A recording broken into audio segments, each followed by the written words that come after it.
Hi, this is Lecture 21, and we're going to talk about how neural networks work. But rather than me trying to do a, on-the-board description of it, 3 blue, 1 brown has, or maybe it's 3 brown, 1 blue.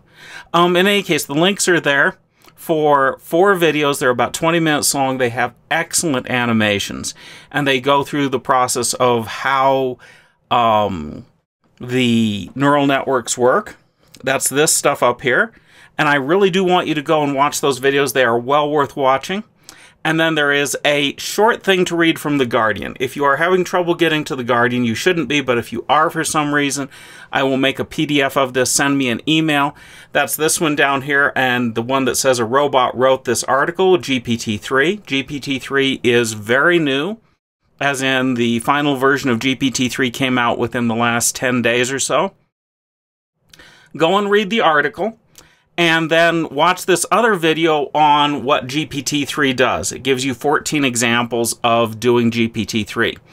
And we're not going to be using GPT-3. We are going to be using Tensorflow. Tensorflow is much more like these first 4 videos, since it is a neural network system, but you should also be aware of what GPT-3 does, because you're going to see it come up at some point. So go and watch those, okay? Ask questions if you've got questions on this, but go and watch those 4 videos. And I'm probably going to have a short video on what a tensor is and how tensors work, because although we're using TensorFlow, you don't really see why it's called TensorFlow, because it sits on top of using these neural networks and doing other things. But we're going to have some examples of just using TensorFlow without the neural networks, because it's a very valuable, very useful tool in and of itself for all sorts of scientific computing. Some amazing stuff that you can do with it. So we're going to have a little video on that, but this is kind of this week's stuff is go watch these videos, this extra video, go read this stuff. It's not a hard read. I mean, we are talking a newspaper, The Guardian.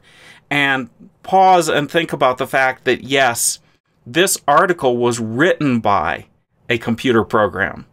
All right, with that, I'll leave you to these videos, and we'll catch you later.